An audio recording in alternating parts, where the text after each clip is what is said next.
We've got a log here from 9, who is dealing with some oscillation issues.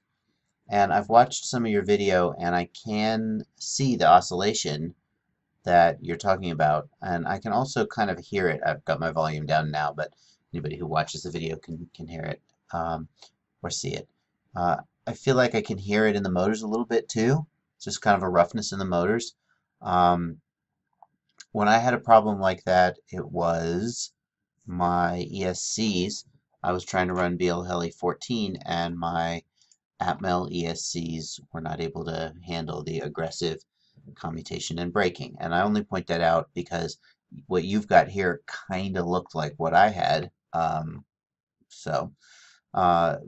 it's clearly not the case for you because you have some of what are widely touted to be the best ESCs on the market today for this kind of flying. So clearly you can handle it. So let's dig around a little bit and see if we can find anything else that shows what's going on. We do have gyro sync. We have gyro cut hertz of 0. We have P term cut of 80 and D term cut of 12. So the first thing I do see is that in this particular log at least, you're not very aggressively filtered.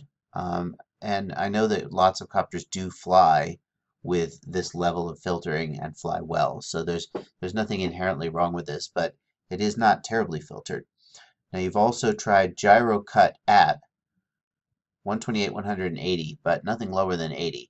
So we certainly should consider whether you've got excess noise and maybe try a little bit lower values. But at the same time, if you couldn't get rid of it at 80, are you going to get rid of it at 60? And then by the time you're down around 50 or even 40, you're into pretty extreme levels. 60, I wouldn't call that extreme. But by the time you're down around gyro cut of 40, I think somewhere around 50 or 60 is about as low as it feels like I'm usually seeing it. I do want to take a side note here. There's been some posts from Boris about interactions between D term and P term and so forth, or sorry, D term cut and P term and others. It's worth reminding everybody that these soft filters are still really brand new in terms of, I mean, they've been out for a few months at most, and we're all still learning how to tune them, and there's no reason to assume that we know what's best yet, and we'll still be figuring it out. If we were just talking about PID, I feel like that's been studied and experimented on, and I feel like we've kind of grasped that. But when you throw these soft filters in the mix, it's a brave new world, and I'm doing my best to pass on what seems like the current best practices are and the current state of the art in terms of that stuff. And I kind of see my role as I'm on GitHub, I'm reading the development stuff, I'm studying it, and I'm doing my own research a little bit on my copter, but of course I'm just one guy. And that hopefully helps bridge the gap between the guys who are doing the development, like Boris, who maybe don't have all the time in the world to type up long posts and make long videos. But don't assume that just because I'm telling you something here that I necessarily know that it's the best or the right thing, especially when it comes to these soft filters. A lot of what I'm saying in these videos is me sort of like the gyro LPF of 188. I haven't done any of my own research on that. Boris came back one day and said, I've been done a ton of research and this is what I think should happen and this is why. And I've just been kind of trying to get that out. And if tomorrow he says something different, I'll start saying something different. So worth keeping that in mind. We don't have all the answers when it comes to these filters as to what's right, but it seems like a lot of what I see, and if you think about the roll off of the filter, by the time you get down around 50 or 40, you're starting to roll off the really interesting frequencies that you don't want to touch below about 20 hertz, where the important data is. And so, if you've never gone below 80 on gyro cut, maybe it would be worth considering going down to 60 or 40. And D-term cut at 20, 12, and 10. I think that's a pretty good range. Let's take a look though and see what we've got. And since we're talking about oscillations like this is the exact kind of thing you can run into when you have excess noise in your system. So this is a specific time when it is entirely appropriate to look at the gyros. And you know, these gyros are on the noisier side of what I've been seeing. I've seen a lot of copters in the process of doing this thread that are cleaner than this. But I don't think they're so noisy that they should be causing sort of constant oscillation or vibration like we're seeing. So it seems like this is fine. I mean, we're in the right range. If you were to decrease your cutoff frequency, these would get thinner, and it would be interesting to know if the noise went away. But nothing about this screams, whoa, this is terrible. So let's put that back. Let's take a look and see if we can sort of pick out these oscillations, because they're so small, and it'd be interesting to try and figure. I mean, I'm not even sure I'm going to be able to pick them out. I think it's going to be hard to tell the difference between these little micro oscillations that you're seeing and the normal amount of noise that's present in these traces. So I'm not sure about that, what we're going to be able to do. I don't see, they're so subtle. Yeah. So, um,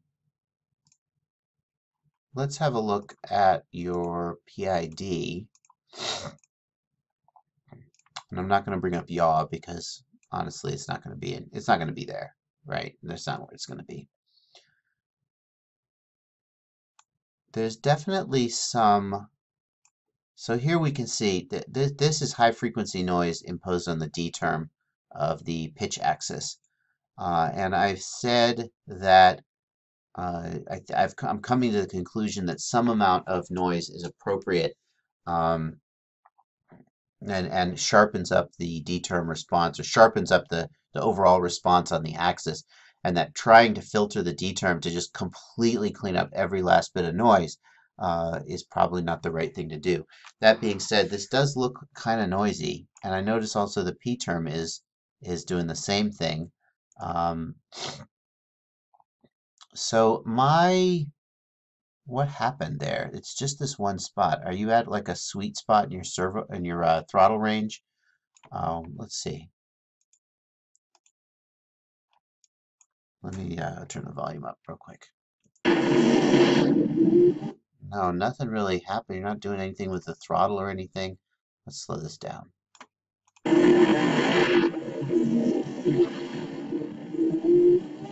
Yeah, I don't know. Maybe that's a one-off thing. I don't know. Maybe you hit some resonant frequency or something. Yeah, there it is again.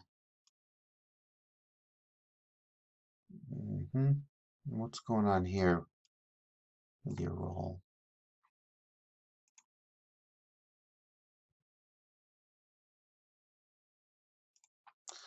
Yeah, so we've got a lot of activity here on the P and the D terms. You were descending in your prop wash, of course, so that's gonna do that. Still, it seems like that goes on for a little while. Um,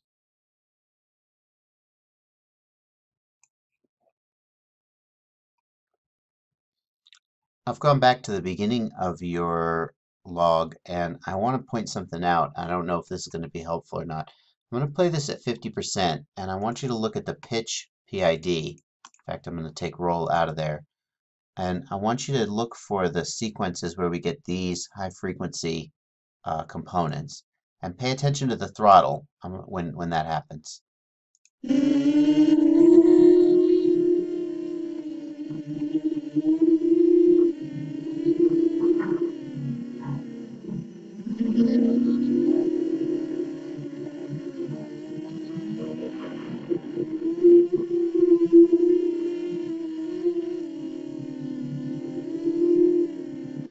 So I don't know if you noticed that, like, it looks to me like this is consistently happening at the time that you drop your throttle. Um, as soon as you drop, and I don't know if it's the dropping of the throttle or if it's the particular throttle range you're in that's doing it. But if we go back and watch this, I'll call it out when I see it happen. But every time it happens, it seems like it corresponds to you dropping the throttle, it may be into a particular range. Maybe we could even look at RC command throttle and see. I don't think that's going to be really helpful. Actually, it's kind of a small range. Just listen to the motor sound. I think is the best way to do it. There, there,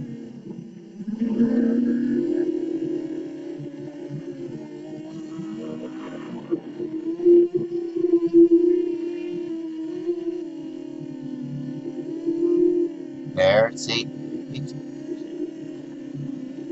So it seems like there's this location, maybe around 1200 or 1250, where that's happening.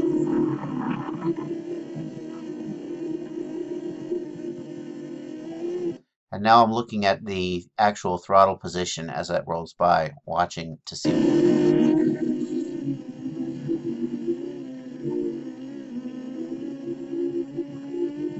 See, now it's kind of gone, and you're around 1300. Now I'll bet you drop it again. Let's find out.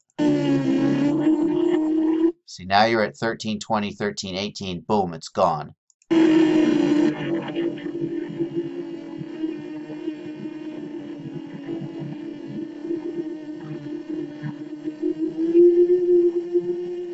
So I have to wonder though if I'm just chasing my tail here because, I mean, here you're at a higher speed. Do we see it there? Do we see the vibrations there?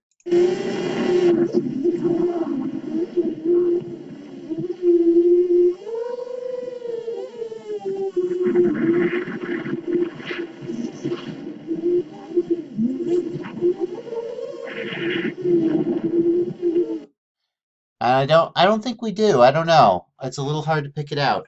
So if in fact you agree that the vibrations are happening at the time when that you're in that throttle position, then the issue is that you've got some resonance happening there, or some other effect is causing that noise to drop down and increase your. This D term looks horrible, really.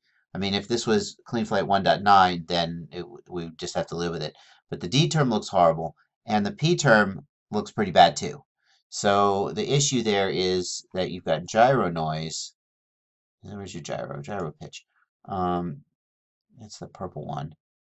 Well, yeah, the gyro line is a little hard to pick out. But the issue there is that you've got gyro noise. So let's go back and look at your settings.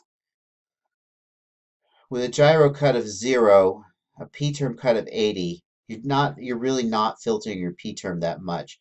And I would say that if you're going to have a gyro cut of 0, you definitely need a stronger p-term cut of no higher than 50. Just off the top of my head. And then that will clean up your D term immediately. Your D term cut of 12 is a little bit on the low side, but remember that the D term is dependent on the P term. So if your P term is going crazy, your D term will go crazy, even with filtering. So here's an interaction between the P term filter and the D term filter that just occurred to me. The lower your cutoff frequency, the more delay there is in the filter, or in the output of the filter. So if you've got your P term high, you will have relatively little delay on your P term trace. But then if you have to lower D term way down, you're now creating more of a difference. Your D term is lagging your P term more, whereas lowering P term and raising D term could get you the same effective amount of filtering on the D term, but have them closer in their phase relationship. Anyway, I would say lower P-term cut or try gyro cut of 100. Uh, Try one of those two things. You have tried the 100, yeah. So try lowering P-term cut then. That's the place I would go next. All right. Happy flying.